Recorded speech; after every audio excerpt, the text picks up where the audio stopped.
match number 2. Thank you for the help, Badang. Let's see how this goes, man. The wave clear, the farming speed for both these heroes is actually quite close, I would say. Both Nolan and Alpha are absurdly quick, but at the same time, Dax has more of an easier time moving around because he can dash through some of these walls, whereas Albert doesn't really have that privilege. But man, as you can see, the mid lane is kind of brutal, man.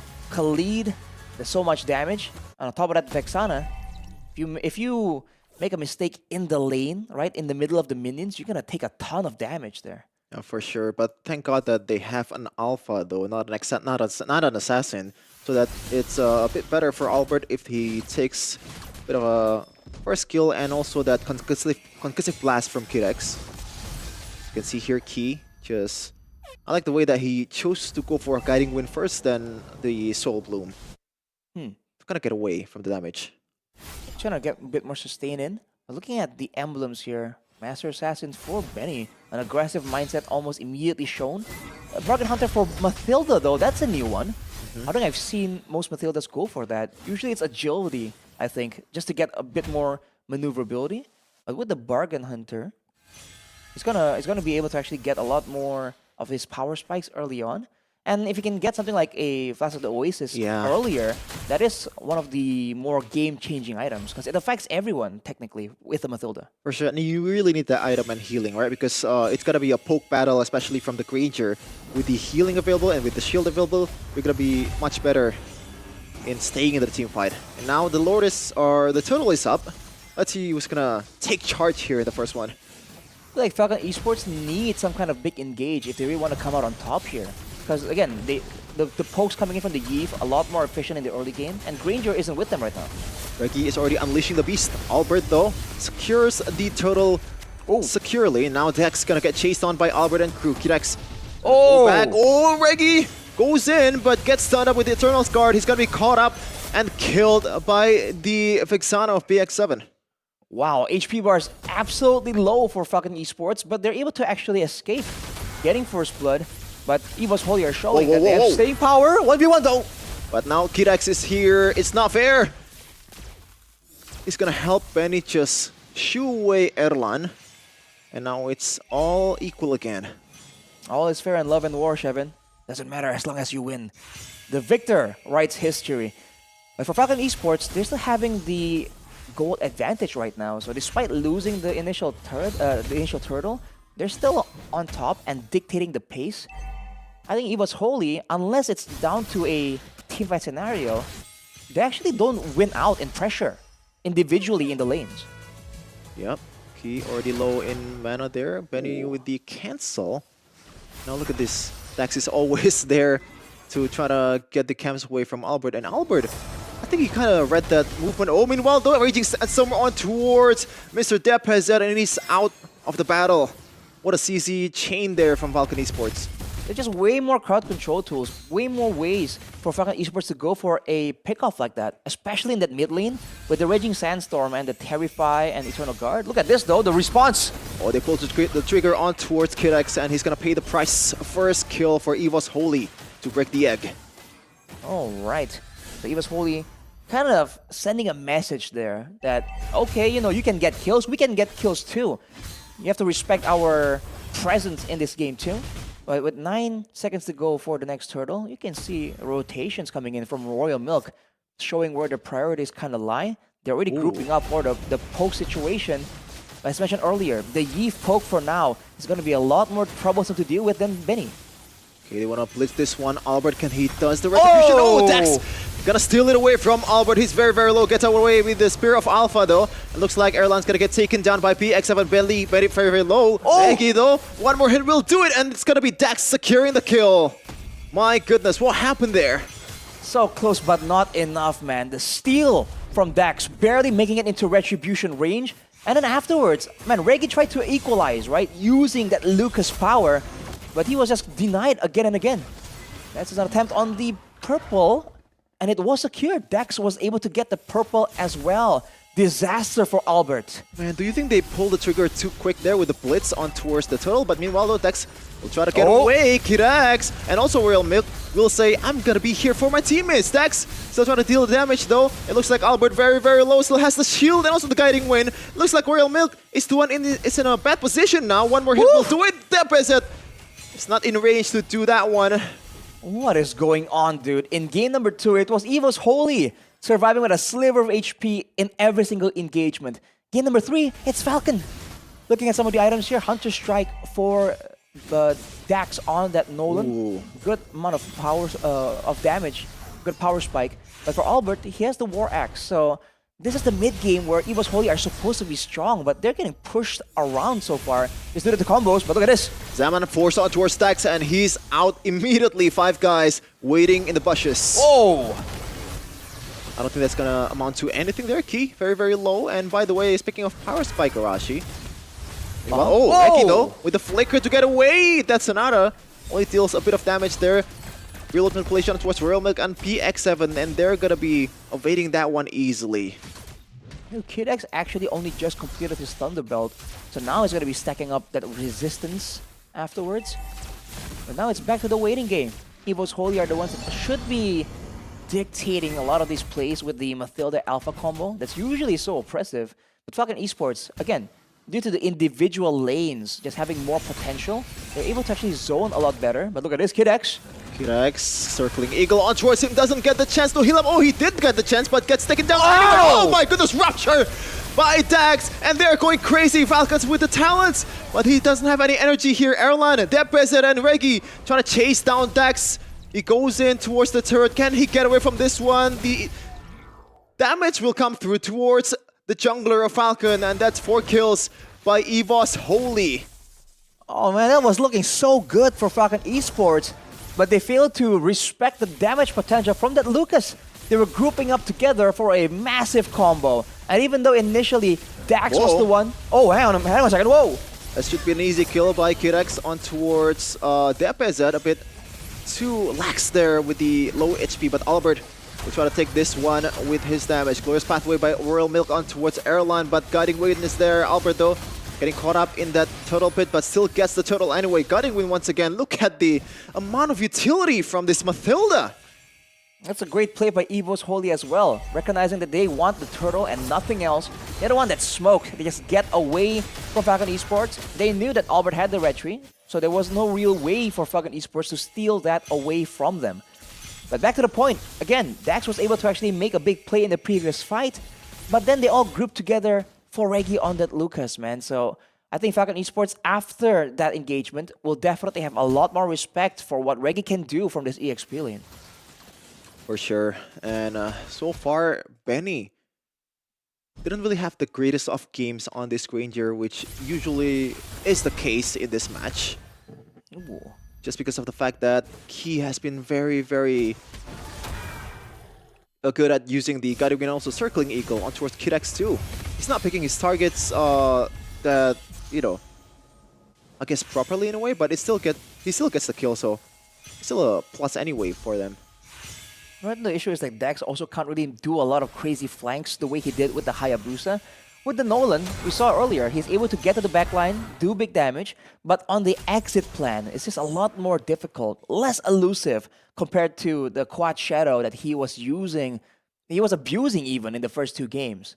But look at the setup here, 3 members down there to take the turret, and Falcon Esports say, we can just trade it, it's fine, it's only a tier 1. But wait a minute, they're leaving it, Royal Milk can clear that. And then rotate still for the next objective. Oh, gotta watch out though, Benny. Might be sandwiched here by Albert and crew. Reggie is ready with the Unleash the Beast going in towards Benny. Flickers forward on towards Benny. One more hit will do it. Oh! will not be able to get him down. Kirax gets out with a bit of HP, but Erlan finishes the job for Evos Holy. Good rotation towards the Lord Pit, and now they have numbers advantage in the Lord. But they're also down a lot of ultimates technically, especially for Reggie. That was an engage off the back of his ultimate and a flicker to get in range. It was very decisive. It was timed well as well. But now, Falcon Esports are the one who has some control. Okay. That Vexana damage, dude. Yeah, he secured the Holy Crystal. Now he's gonna pack a lot of punch, especially for the backliners. of Falcon Esports. Albert will try to get the Lord down as much as possible. He knows he has the advantage against Dax in this kind of situation, but Dax, he's known for his retries. Albert is gonna just Oh, wait a minute. pull the reset button. And Evos, what are they doing right now? I think Falcon made a read. It seemed like Evos were waiting somewhere instead of going and committing onto the Lord. So even Dax did not want to go and show himself, waiting for an opportunity here. Already half HP is the Lord. Albert, still very, very disciplined, very patient. Do they want to reset this one? Key already used the guiding wind. Do they want to pull the trigger on towards one of them? Kid X will be the target. I don't know if that's the right target. Raging Sandstorm connects it onto 2, but not much damage. Gonna come through towards Evos Holy's composition. The Lord is still very, very low. 5k. Albert versus Jax is gonna be Albert with the Retribution. Regido is there with the Unleash the Beast. Getting one for Erland there. Transcott cancelling the movement coming in from the Herald. Oh. PX7 gonna get dove on by the Circling Eagle, but Key has to flickers away out of the danger. But look at the healing by the Guiding Wind and also the photo. Too much healing coming in for Evos Holy. Despite the dance going so long, with Falcon Esports sending out the occasional spell to kind of chunk down Evos Holy, man, the healing was just allowing them to stay there impudently. Whereas, by the way, the whole time that Dax was trying to get into range, he was getting zoned by both Reggie and Albert. So a lot of respect is given to him right here. But look at this, Kid X. Kid X as the Ooh. tank, as the frontliner. It's not really frontlining much against the damage from Erland, which is 5-1-2 right now. Really good game coming in from the Evos Holy's gold laner. And like, as a Khalid user, man, it sucks to play in this position. Because Raging Sandstorm does very little at this point, not much damage too. And you can only poke the way you poke in the early game. Fall off so hard in the late game. This is where Benny should kind of pick up the mantle and actually do a lot more damage. PX7 also has the Wishing Lantern, by the way, so he has a lot of damage, but look at that. Erland with his Force. Look at that real revelation committed by DPZ. Kid X alone in the front line, getting bursted down by the members of Evos Holy. It didn't take the upper turret just yet. Just a bit of damage will do it in the next wave.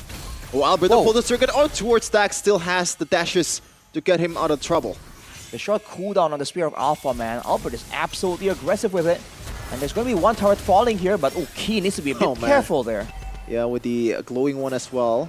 Kind of deterring the healing coming in from the Mathilda, but I don't think it's going to go back. He still has a lot of healing left on the tank.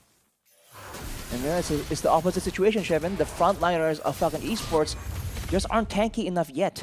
And even if they do get items like this Dominance Ice that Royal Milk has just completed, it's going to be true damage coming through from this Alpha. And looking at Albert, Queen's Wings, Winter Crown even, he's going full utility. Technically going with the reductions, right? Brute Force Breastplate now. All of these hybrid items that give him damage, but also survivability, just the way you like it, with a sustained fighter. Like an Alpha, especially comboed with that Mathilda. The gold laners, though, still very, very even. So everyone else has a bit of an advantage, almost 1,000. But in the gold lane, Benny is actually on curve. I don't think he has a lot of stacks on that Sky Piercer at this point. But, you know, Evos Holy can't count out that Granger damage. But I think they kind of can count out Dax at this point, man. I don't know about that statement, but like, of course they have to be careful. But so far, what can Dax do, you know? The target is limited. There's Guiding Winds, there's Purifies and all of that stuff. And every member of the Evos Holy have some kind of like shield or like healing skill that they can use to get away from the danger of the ruptures that's coming in from Dax. So what's going to be the solution here for the jungler of Falcon Esports? He's, as you said, Arashi, less elusive now. I think he needs to pull off a Fabian, hide somewhere, go from the back and just be surprising. Because if he's trying to rely on the mechanics to try and get himself in a good position, I feel like Evos Holy is seeing right through that. If he does what Fabian does, hides in a bush and out of nowhere bursts someone down, like this maybe. Okay, Dax never mind. Towards Key. He actually pulled the trigger with the Guiding Wind and also Circling Eagle, getting stand up by the Eternal's Guard. Flickers away out of danger. Albert and crew still holding onto the fort. Reggie in the front line with the Unleash the Beast, and boom! Goes down the Biju Dama. Kid X in the front line, taking a lot of damage there and getting away from the danger of Evos Holy. It's a 1-2-1 exchange for the Falcons and the Tigers. But right now, Evos Holy has the say on the Lord, and that is a plus, a positive for them. It's almost ideal there, engaging onto the Mathilda. That is the approach that we saw being done Wait, by... Was it Oh! Whoa! Dax might be in trouble here. Albert is there. Key was there, but still has the energy to get away. That purple buff is gonna come in handy for this Nolan, man. All right. A calm before the storm right here. But again, the engagement on the Mathilda was kind of ideal, but Evos Holy were ready for it. They were able to make sure that Key got out of it. Now it's going to be, again, a defense situation. And all they have is a Vexana and a Granger. It's not bad, but with all the tools available to Evos Holy, it's going to be difficult because they're going to be disrupted again and again. Okay, now Key once again, he is not... No, like, hesitation whatsoever using that circling eagle on towards every target that he finds, man. Just as kind of a zoning tool for this Mathilda as the wave's gonna crash out in the mid lane too. They still have the resources to push this one, to siege this one. Erlan getting some good damage on towards the mid turret. Albert, the Spear of Alpha on towards the front. And Eternal's Guard on towards 2. That's a huge one for Falcon Esports. And they're trying to chase down all the members of Evos Holy. 3 goes down for Evos Holy. The Guiding Wind will save Deposit from the danger. And now this might be the opportunity for Falcon Esports. Wait a second. That's 27 seconds. It really isn't that long. It's not going to allow Falcon Esports to end the game. But what's going on here? Are they going to bank for it? Are they going to try and maybe go for another catch and cycle the timers? It might be the moment for Evos or Falcon Esports now. They still have a lane here. Deposit will try to clear that one as much as possible. Glorious Pathway used up just to further the chances. One more card, but they're just going to back off. They didn't want to pull the trigger against this composition. Key will try to chase. PX7 very, very low. But they're not in range yet for the circling eagle. Wow. Oh, man. That's all they could get, Shevin. If they overstayed there, that was another reversal available for Evos Holy. But that's what Falcon Esports needs to actually win the fight. For a full-on proper combo to land with everything, with the Eternal Guard, with the Death Sonata, with the Fracture, and also the Raging Sandstorm. If they land everything perfectly, there is still a win angle in these team fights. And technically right now, they have the gold advantage, by the way. But of course, we're at 17, close to 18 minutes. The gold is very, very nice. Yeah. But you would rather have something else, especially map pressure and turrets, which Falcon Esports has none. All of them has been taken out by Evos Holy. Meanwhile, in the long lane, 2 turrets is still standing strong for the Tigers. Let's remember for Evos Holy that their gold laner is a Harith, so not the best sieging potential either. The Yeve is good, but the Yeve also won't be hitting turrets. And right now, Benny is setting up to push the bottom lane. Oh, another fight breaks out. Oh, watch out, Kirex has to use the flicker to get away. That's a good spell burn for Evos Holy. I don't think they have any chance at all to take this one. Royal Milk try to do a hero play here, but no retribution will be used, or even can be used for Falcon Esports. He was trying to get some information, maybe for Dax to just go in, go for a steal. With the next Lord though, man, it's going to be a tough call for Falcon Esports. Who and when do they use all of their big engage tools, their big teamfight tools? At this late stage of the game, the Lord is just going to be such a big problem for them. Yeah, I think the main key is just like get Key, because like in the first teamfight earlier where Falcon Esports was able to almost wipe out Evos Holy, the reason why Evos Holy was scrambled was 2 guys overextending and getting caught up in the Eternal's Guard. And I do not think Evos Holy will do that second time here. So what's going to be the option here for the Falcons? It's going to be a risky dive. Is it going to be a last-ditch effort? Oh, Albert's getting chunked down already, though. Look at the Royal Milk. Royal Milk getting bursted down with the Glorious Pathway and also Revitalize. Circling Eagle by Key. Eternal's Guard connects on towards Tepezet. Very, very low. But Falcon Esports, they're still trying to fight back. Dax with a bit of damage towards the Lord. They're going in. That might be it. Albert getting taken down. The Guiding Wind will be used to get Reggie out of the trouble. Erlan might do the same too. Still 5 men strong. Erlan going with the Smart Force. One more hit will do it. And Evos Holy complete the comeback against Falcon Esports. Evos! Holy, man. They went in for